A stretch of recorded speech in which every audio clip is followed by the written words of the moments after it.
A millionaire woman demeans her black maid in front of guests, but the maid's heartfelt singing leaves everyone in awe and compels them to reflect on their biases. And if you cherish your family and love stories like this, don't forget to subscribe to our channel and avoid 10 years of bad luck. At 7 p.m. sharp, the iron gates of the Carter mansion swung open, revealing a procession of luxury vehicles rolling up the circular driveway. The three-story Mediterranean villa, situated in the most exclusive neighborhood of Beverly Hills, stood illuminated against the California sunset. Valets in crisp uniforms rushed to open car doors, greeting guests who emerged in designer evening wear worth more than most people's annual salary. Inside the mansion's grand foyer, crystal chandeliers cast a warm glow over marble floors and artwork-adorned walls. Madison Carter's party planners had transformed the space into what resembled a modern art gallery meets five-star restaurant. White-clothed tables dotted the periphery of the main hall, while the center remained open for mingling. A string quartet played classical arrangements of popular songs, creating an atmosphere that screamed sophisticated wealth without being too stuffy. The guest list read like a who's who of California's elite: tech entrepreneurs, real estate moguls, entertainment executives, and old money families. They clustered in small groups, exchanging business cards as readily as gossip. The men wore tailored suits that cost upward of 5 figures, while women balanced on Christian Louboutins, their jewelry catching the light with every gesture. Madison Carter stood at the entrance, greeting each arrival with practiced charm. Her red Valentino dress hugged her figure perfectly, the result of both good genes and an expensive personal trainer. At 32, Madison represented the 4th generation of Carter wealth, though she preferred people to focus on her recent success in launching a tech startup rather than her inheritance. The catering staff moved through the crowd with military precision, offering champagne and hors d'oeuvres on silver trays. Among them was Sheila Johnson, who had worked for the Carter family for the past 5 years. She wore the required uniform, a pressed black shirt, black pants, and comfortable shoes that wouldn't make noise on the marble floors. Her hair was pulled back neatly, and her makeup was minimal, exactly as the staff guidelines specified. As the party reached full swing, Madison clinked her glass and moved to the center of the room. The quartet fell silent, and the crowd turned their attention to their host. Madison's voice carried across the space, perfectly modulated from years of private school elocution lessons. "Welcome, everyone, to what I hope will be more than just another Friday night in Beverly Hills," she began, pausing for appreciative chuckles. "We're here to celebrate the successful launch of Cartech's new AI platform, which has already secured over $50 million in series of funding." The crowd applauded, and Madison continued, outlining her vision for revolutionizing the tech industry. As she spoke, Sheila moved through the crowd with a fresh tray of champagne flutes. She caught fragments of conversations: stock prices, property values, private school admissions. The guests barely acknowledged her presence as they took drinks from her tray, treating her as if she were merely an extension of the serving apparatus. Near the back of the room, a group of younger tech executives huddled around their phones, showing each other their investment portfolios. One of them, David Chun, stood slightly apart from the others. He accepted a champagne flute from Sheila's tray, and for a brief moment, their eyes met. Unlike the others, he nodded in acknowledgement. The security team, dressed in dark suits with earpieces, maintained their positions along the walls, scanning the crowd for any sign of trouble. The party planner flitted ABO, UT, ensuring everything ran according to schedule. In the kitchen, the staff worked at full speed, preparing the next round of appetizers while discussing in hushed tones the extravagance they witnessed daily in their work. Madison concluded her speech to enthusiastic applause, and the quartet resumed playing. The party settled into its rhythm, a carefully choreographed dance of wealth, power, and social positioning. Yet beneath the polished surface, tension simmered. Every smile held a calculation, every handshake a potential deal, and every conversation could make or break a reputation. As the evening progressed, none of the guests could have predicted how this carefully orchestrated celebration would unravel, or how the woman quietly serving their drinks would become the catalyst for a dramatic shift in their privileged worldview. The incident occurred precisely at 9:45 p.m., when the party had reached that delicate point where alcohol had loosened tongues but hadn't yet dampened judgment. Madison Carter stood at the center of an attentive group, champagne glass dangling from her manicured fingers, her confidence bolstered by both success and spirits. Sheila approached the group with a fresh tray of hors d'oeuvres, tiny works of culinary art that had cost more per piece than she made in an hour. As she extended the tray toward Madison and her circle, a guest shifted unexpectedly, bumping Sheila's elbow. A single canopy slid from the tray, landing on the marble floor with a barely audible tap. Madison's reaction was immediate and disproportionate. "Oh, look, everyone," she announced, her voice carrying across the nearby conversations. "I guess some people just aren't cut out for serving their betters. Maybe if you'd finished college, you'd know how to hold a tray properly." The silence that followed felt physical. Conversations stuttered to a halt, replaced by the uncomfortable shuffling of expensive shoes on marble. The string quartet played on, their Mozart now an incongruous backdrop to the unfolding scene. Several guests tried to mask their discomfort with weak laughter. Others suddenly found their phones fascinating. David Chun, standing at the edge of the group, felt his chest tighten with secondhand embarrassment and something deeper, shame at his own instinct to remain silent.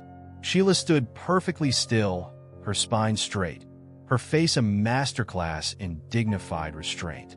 Years of experience had taught her how to wear this mask, how to make her expression as neutral as the black uniform she wore. But her hands, gripping the silver tray, betrayed the slightest tremor. A few feet away, Marcus Thompson, a prominent film director, tugged at his collar and stepped back slightly, as if trying to physically distance himself from the situation. Sarah Reynolds, a tech investor known for her progressive politics, opened her mouth as if to speak, then closed it again, her principles yielding to social preservation. In the kitchen, word of the incident spread rapidly among the staff. Maria, another server who had worked alongside Sheila for 3 years, watched through the service door as her friend maintained her composure. The kitchen staff exchanged knowing looks. They'd all experienced similar moments, though perhaps not quite so public. Madison, either oblivious to or unconcerned with the tension she'd created, continued. "I mean, really, how hard can it be to walk and hold things at the same time? My 5-year-old niece could do better." She laughed, the sound sharp and hollow in the uncomfortable silence. Sheila finally spoke, her voice quiet but clear. "I apologize for the accident, Miss Carter. I'll clean it up immediately." Each word was carefully measured, dignified, carrying the weight of countless similar moments endured over years of service. Making her way to the kitchen, Sheila passed through the crowd that parted before her like water. Behind her, conversations gradually resumed, but with a different tenor. M.O. Re-subdued, more self-conscious. The incident had cracked the veneer of the evening's sophistication, revealing the ugly prejudices that lurked beneath. In the kitchen's relative safety, Maria embraced her friend. "You don't have to take that," she whispered fiercely. "We can report her to the agency." But both women knew the reality. In their world, speaking up often meant not working again. David Chin watched Sheila's retreat, his champagne now bitter in his mouth. He observed how quickly the other guests tried to paper over the moment, returning to their discussions of market trends and vacation homes. But something had shifted. A small crack had appeared in the evening's polished surface, and through it, uncomfortable truths were beginning to seep. What no one in the room could have anticipated was how this moment of casual cruelty would set in motion a chain of events that would challenge their comfortable assumptions about privilege, power, and the people they employed to maintain their lifestyle. After 30 minutes in the kitchen, Sheila emerged transformed. Not physically, she still wore the same black uniform, still carried herself with the same practiced posture. But something in her eyes had changed. She had made a decision that would alter the evening's carefully orchestrated symphony of wealth and privilege. Unknown to most of the guests, Sheila Johnson wasn't just a server. She had studied music at Howard University before financial hardship forced her to leave. For 15 years, she had been the lead singer in her church choir, her voice capable of making the rafters shake and bringing congregations to tears. She approached the string quartet during their break and spoke quietly with them. The musicians exchanged glances, nodded, and began a subtle rearrangement of their setup. Their leader, an older violinist who had witnessed similar moments of prejudice in concert halls worldwide, gave Sheila an encouraging smile. Madison and her inner circle remained near the center of the room, now discussing their recent investments in AI startups. The host had already forgotten her earlier cruelty, the incident as disposable to her as the fallen hors d'oeuvre had been. The quartet began to play, but this time it wasn't Mozart or a classical arrangement of pop songs. They started with the opening bars of Strange Fruit, the haunting protest song made famous by Billie Holiday. The change in music drew confused looks from some guests, while others recognized the melody and shifted uncomfortably. Then Sheila began to sing. Her voice, rich and powerful, filled every corner of the marble-floored room. The conversations died instantly. Glasses stopped clinking. Even the servers paused in their duties. Her voice carried decades of pain, dignity, and resistance in every note. David Chun, who had been heading toward the exit, stopped mid-stride. He turned slowly, watching as Sheila commanded the space that moments ago had tried to diminish her. The other guests couldn't help but turn as well, magnetic pulled by the sheer force of her performance. Madison's face cycled through several emotions: confusion, annoyance, embarrassment, and finally, a dawning recognition of something she hadn't expected to confront at her celebration of wealth and success. She lifted her champagne glass to her lips, but her hand trembled slightly. As Sheila moved into the second verse, her voice grew stronger. She wasn't just singing, she was testifying. The lyrics about racial violence and injustice took on a new meaning in this space of privilege, forcing the audience to confront uncomfortable truths about their own complicity in modern forms of oppression. The security team shifted uncertainly, looking to Madison for guidance about whether to intervene. But even they seemed captivated by the performance. One of them, an African-American man who had spent years maintaining an expression of professional neutrality, allowed himself a small smile. Pride. In the kitchen, the staff gathered at the doors, watching their colleague transform the space. Maria wiped tears from her eyes, recognizing in Sheila's voice every slight, every dismissal, every moment of forced silence they had endured. The song ended, its final notes hanging in the air like an indictment. For several seconds, no one moved, no one spoke. The silence was complete, heavy with the weight of what had just occurred. Then, from the back of the room, David Chun began to applaud. The sound echoed off the marble floors, lonely at first, then gradually joined by others. Some guests clapped enthusiastically, moved by the raw talent and emotion they had witnessed. Others brought their hands together slowly, uncertain how to respond to this disruption of their comfortable evening. A few didn't clap at all, their faces masks of disapproval at this breach of social hierarchy. Sheila stood still, her posture straight, her eyes forward. She had done more than sing. She had reminded everyone present that she was human, talented, and worthy of dignity. The power dynamic in the room had shifted, if only temporarily, and everyone felt it. The question hanging in the air was, what would happen next? The applause faded, but its echoes transformed into murmurs of conversation markedly different from the evening's earlier small talk. James Barrett, an A-list actor known for his social justice advocacy in carefully managed doses, stood near the center of the room, visibly struggling with his own response to what had just occurred. "I've hired diversity consultants for my production company," he said to no one in particular, his voice carrying a defensive edge. "I've even pushed for inclusive casting in my last 3 films." He paused, then added more quietly, "But I've never asked my housekeepers their stories, never even thought about their lives beyond my home." Around the room, similar moments of self-reflection rippled through the crowd. Sarah Reynolds, the tech investor who had remained silent during Madison's earlier cruelty, pulled out her phone. Instead of checking stock prices, she began researching statistics about wage disparities among domestic workers. Her fingers trembled slightly as she scrolled through data she had previously ignored. Madison Carter stood frozen near the grand staircase, her champagne glass now empty, her carefully constructed world of social superiority cracking around her. She watched as her guests, people who had moments ago laughed at her cruel joke, now avoided meeting her eyes. The weight of her public behavior pressed against her chest like a physical force. In a corner, a small group had formed around Patricia Washington, a civil rights activist who had been invited more for appearances than actual influence. Usually relegated to polite conversations about diversity initiatives, she now found herself the center of genuine attention. "This isn't just about one moment or one song," Patricia explained, her voice carrying the authority of someone finally being heard. "It's about the invisible walls we build in spaces like this, walls that separate people based on assumptions about their worth." David Chin moved closer to Patricia's group, drawn by her words. His own company's hiring practices, which he had always considered progressive, suddenly seemed inadequate. He thought about his executive team, all from backgrounds similar to his own, all graduates of the same handful of prestigious universities. Near the bar, Marcus Thompson, the film director, canceled his drink order. "You know," he said to the bartender, actually looking at him for the first time that evening, "I've been making films about social issues for 20 years, winning awards for raising awareness. But I've never once thought to ask the opinion of the people serving my drinks at the after-parties."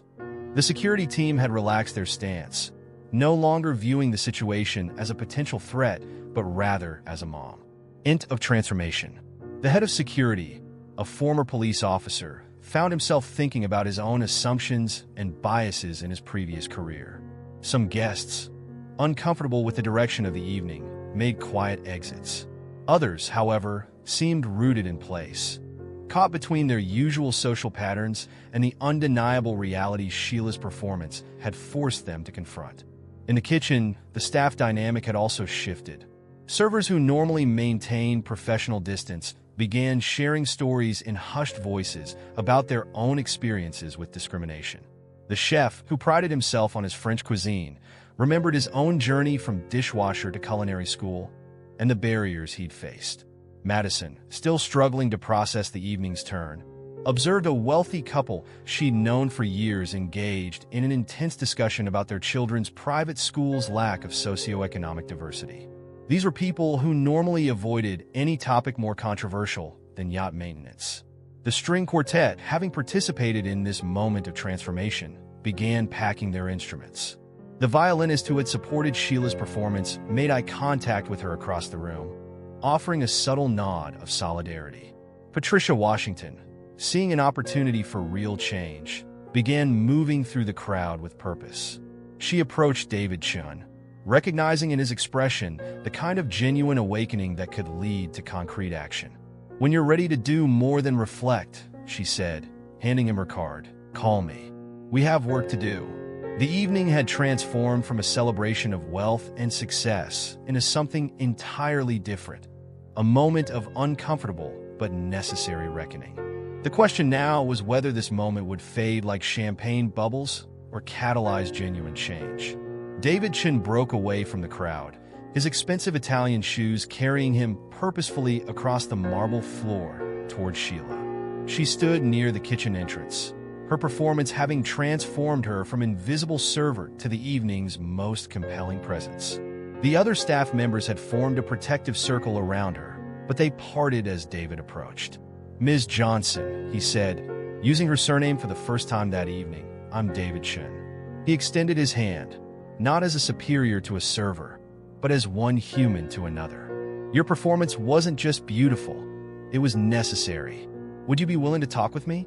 Sheila studied him carefully, years of experience having taught her to read sincerity in the faces of the wealthy.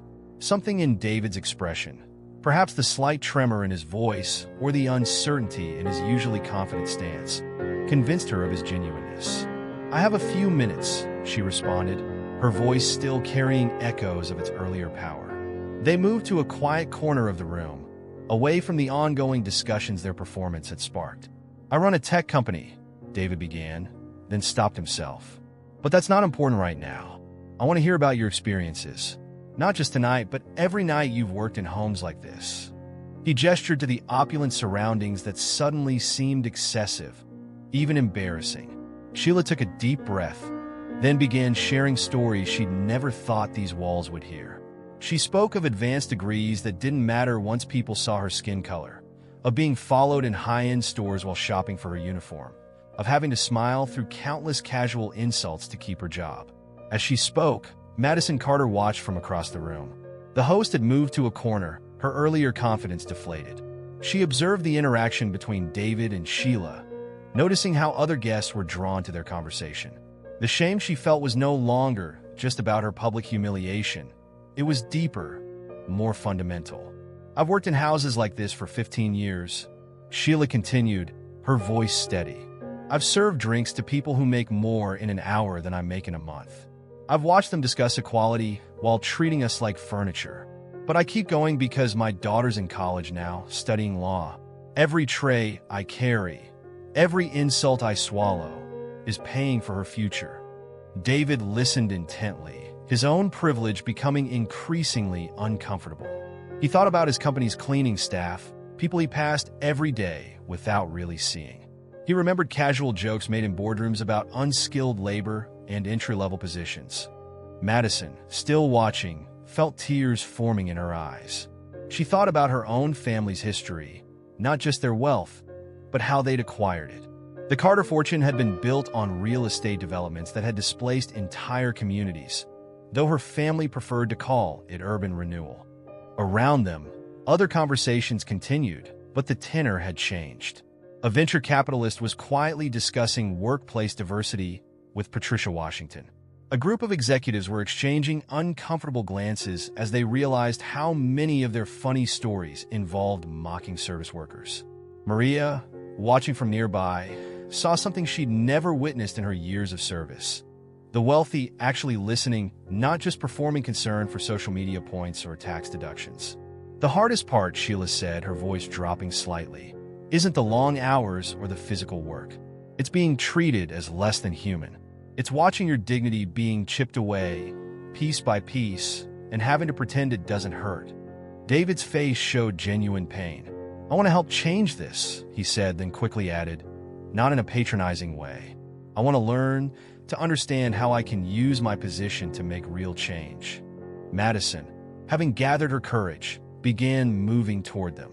Her steps were hesitant, her usual confident stride replaced by something more humble. She had spent the last hour watching her carefully constructed world crumble, and in its ruins, she saw an opportunity for redemption. The evening had shifted from a moment of humiliation to one of potential transformation. The question was whether this change of heart would last beyond the night, beyond the emotional impact of Sheila's song, beyond the comfortable walls of the Carter mansion. Patricia Washington seized the moment, recognizing that emotions alone wouldn't create lasting change. She moved to the center of the room, her presence commanding attention without asking for it. The civil rights activist had attended countless similar parties, usually relegated to the role of token diversity representative. Tonight was different. "While we're all feeling this moment," she announced, her voice cutting through the murmured conversations, "let's talk about actual solutions. Real change requires more than good intentions and guilty consciences." The room's atmosphere shifted again. Some guests shifted uncomfortably. Others moved closer, drawn by the prospect of concrete action. Patricia had spent decades fighting for equality, and she recognized the rare moment when the wealthy and powerful were genuinely ready to listen. Last year alone, she continued, pulling up statistics on her phone, domestic workers in California reported over 3,000 cases of workplace discrimination. Most cases went unreported because people feared losing their jobs.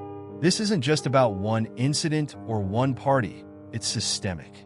David Chun, still standing near Sheila, pulled out his notebook. His tech background had taught him that real change required measurable actions.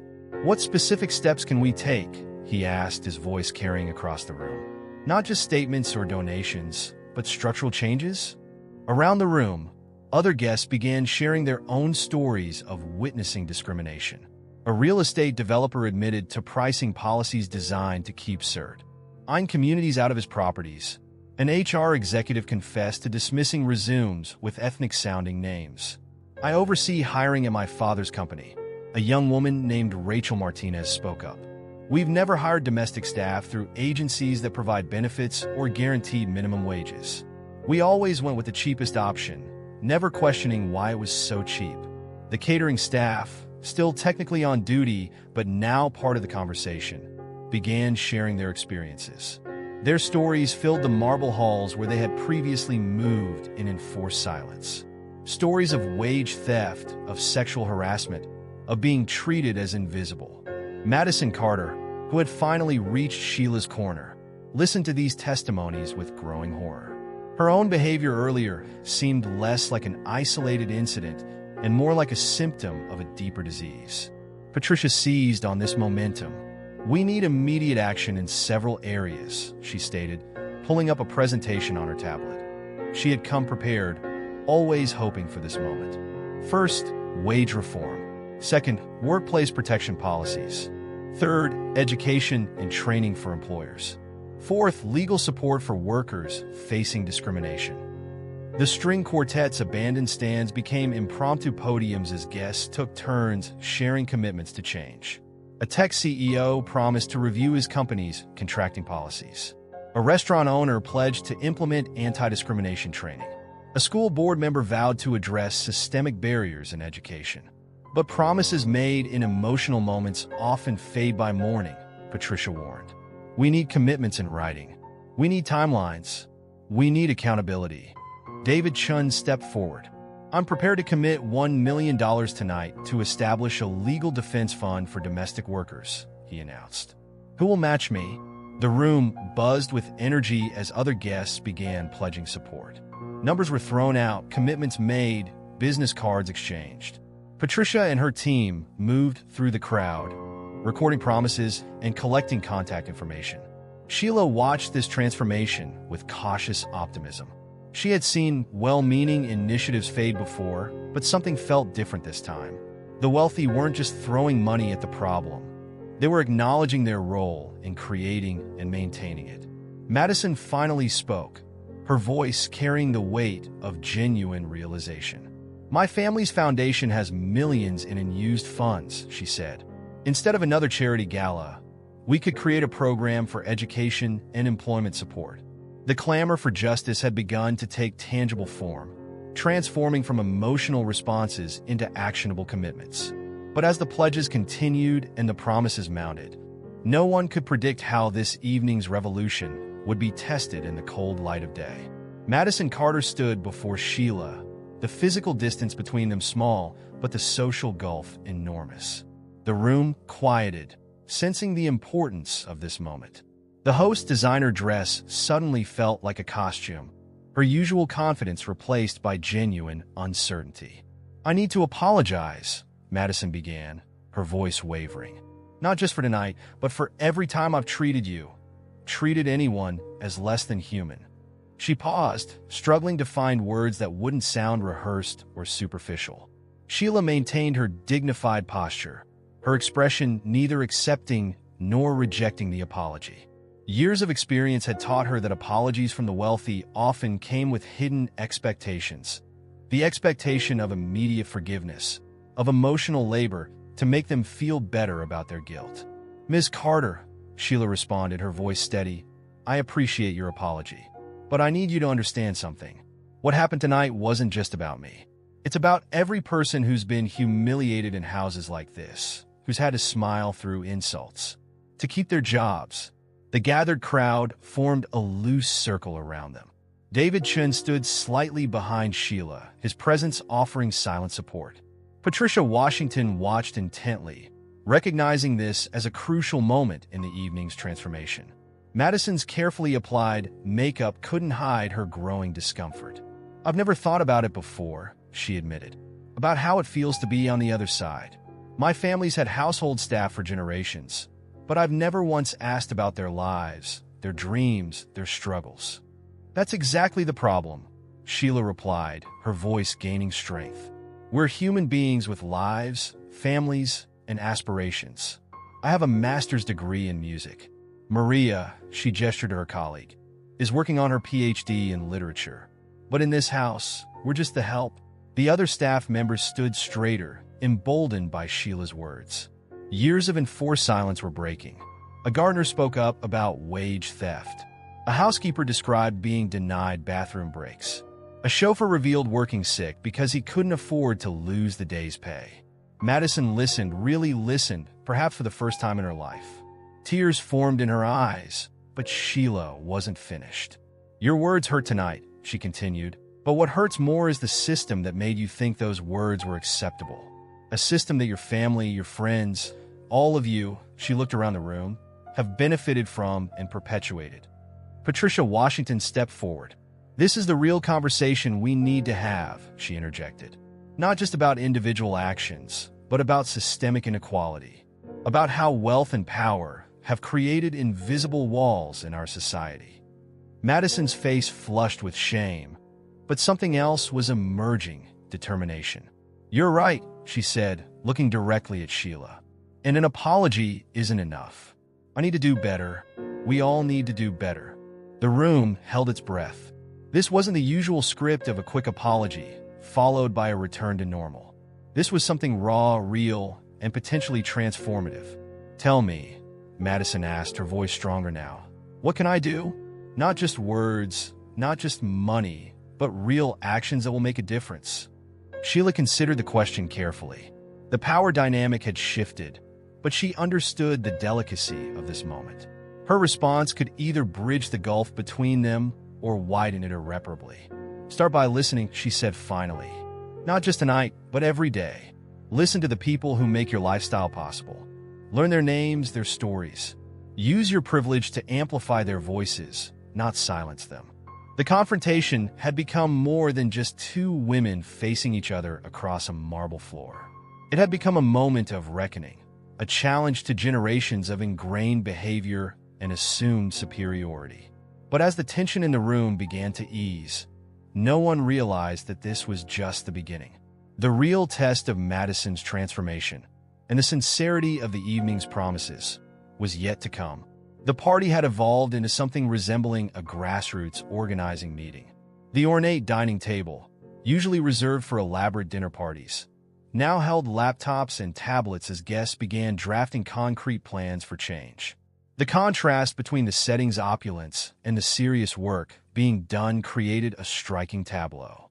"We need to establish clear benchmarks," Davidson announced, his business acumen finding purpose in activism. He had removed his suit jacket, rolled up his sleeves, and was creating a spreadsheet of commitments. "Every promise made tonight needs a timeline and measurable outcomes." Patricia Washington nodded approvingly, having seen too many well-meaning initiatives fade into vague intentions. She moved from group to group, ensuring that emotional responses were being transformed into actionable plans. "The first step," she declared, "is creating a fund for immediate support. Workers need legal protection now, not just promises of future change." She pulled up statistics on wage theft and workplace discrimination, her tablet displaying stark numbers that could no longer be ignored. The wealthy guests, many still holding champagne glasses that now seemed oddly inappropriate, began making specific commitments. A venture capitalist pledged to create a special investment fund for minority-owned businesses. A real estate developer promised to revise his company's housing policies. Madison Carter, still processing her confrontation with Sheila, made perhaps the most surprising announcement. "I'm opening my house," she declared. "Not just for parties, but as a meeting space for worker organizations. The gates that have kept people out will now welcome them in." The staff members, still technically on duty but now active participants in the discussion, shared their perspectives on what meaningful change would look like. Their insights revealed gaps in the well-meaning but often misguided proposals from the wealthy guests. "Health insurance is crucial," Maria spoke up. "Many of us work multiple jobs but still can't afford basic health care." Her words prompted a tech CEO to immediately begin researching group insurance options for domestic workers. The transformation of the space was physical as well as social. Servers who had previously hugged the walls now sat at tables with guests. The invisible barriers that had divided the room began to dissolve, replaced by a new configuration based on shared purpose rather than social hierarchy. David Chun, working with Patricia, began structuring a formal organization. "We need a permanent entity," he explained, something that outlasts tonight's emotions. His fingers flew over his laptop keyboard, creating frameworks for what would become a new nonprofit focused on workers' rights. The wealthy attendees, accustomed to solving problems with checkbooks, were learning that money alone wouldn't fix systemic issues. They needed to change their own behaviors, challenge their assumptions, and use their influence to create structural change. Every company represented in this room, Patricia pointed out, has the power to implement fair labor practices immediately. We don't need to wait for legislation or industry-wide changes. As midnight approached, the grand ballroom had become a war room for social justice. Action items were assigned, committees formed, and follow-up meetings scheduled. The evening's transformation from social celebration to catalyst for change was complete. Madison watched this new reality take shape in her home, understanding that her life would never return to its previous comfortable ignorance. The mansion that had been a symbol of exclusivity was becoming something else, a headquarters for change, a bridge between worlds that had been deliberately kept apart. But as the plans multiplied and the commitments grew, no one suspected that the biggest challenge to their nascent movement was yet to emerge. The true test would come not in the emotional atmosphere of this unusual night, but in the harsh light of the next day's revelations. 2 weeks after the party, Sheila Johnson stood on a different stage, this time at the Beverly Hills Performing Arts Center. The auditorium, filled with both wealthy donors and community members, buzzed with anticipation. The benefit concert, hastily organized by David Chun and supported by Madison Carter's Foundation, marked the first tangible outcome of that transformative night. Music broke down walls that night, David explained to reporters gathering in a lobby. Now we're using it to build bridges. He had spent the past 2 weeks leveraging his tech industry connections, turning promises into actions. The event was being live-streamed globally, with real-time donation tracking displayed on massive screens. Madison sat in the front row, noticeably different from her arty persona. Gone were the designer labels and obvious displays of wealth. She had spent the intervening weeks making good on her promises, converting part of her mansion into office space for worker advocacy groups. The media had labeled it the Carter conversion, though Madison herself avoided the spotlight. Sheila emerged on stage wearing a simple but elegant evening gown, her presence commanding immediate attention. The string quartet from the party, who had volunteered their services, took their positions behind her. But before she could begin her performance, something unexpected happened. A group of domestic workers, led by Maria, walked onto the stage. They were dressed in their work uniforms, a powerful visual statement that drew murmurs from the audience. This hadn't been part of the program, but Sheila smiled, understanding immediately. "Before we sing," Sheila announced, her voice carrying the same power it had that night, "these workers want to share their stories." One by one, they stepped forward. Stories of abuse, wage theft, and discrimination poured forth, but also tales of resilience, education, and dreams deferred but not abandoned. The wealthy audience members shifted uncomfortably in their seats. This wasn't the sanitized benefit concert they had expected. Patricia Washington, seated in the middle of the auditorium, nodded approvingly. She had helped orchestrate this moment, understanding that real change required continuous confrontation with uncomfortable truths. Then the music began. Sheila led her impromptu choir in a medley of spiritual and protest songs, their voices blending in powerful harmony. The performance transformed the elegant concert hall into something closer to a revival meeting.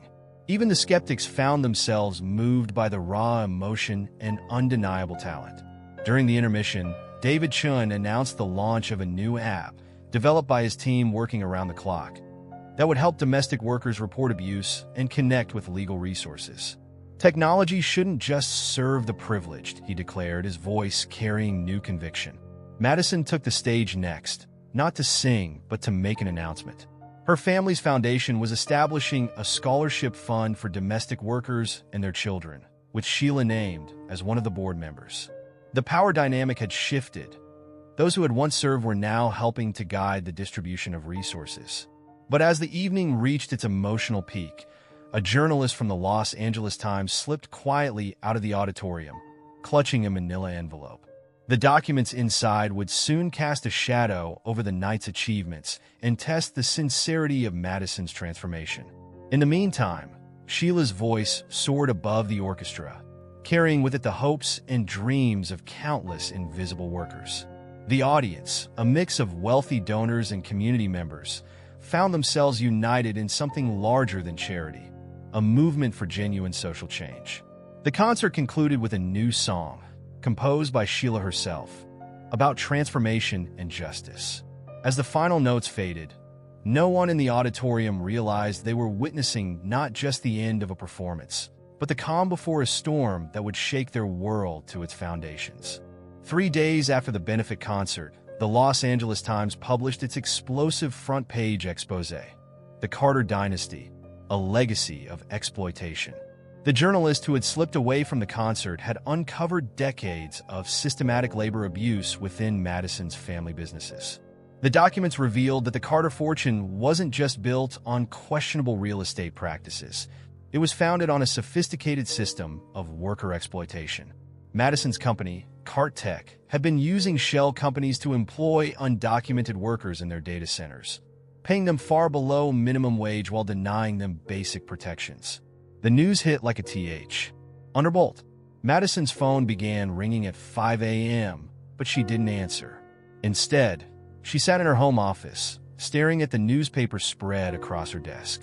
The article included photographs of worker housing conditions, pay stubs showing illegal deductions, and internal memos discussing how to avoid labor inspections. David Chun read the news on his tablet during his morning coffee. His initial reaction was to distance himself from Madison and the movement they'd started. His PR team had already drafted a statement condemning the practices and severing ties with the Carter Foundation. But before he could release it, he received a text from Sheila. Now is when it matters most. Real change isn't just about celebrating victories. It's about facing ugly truths.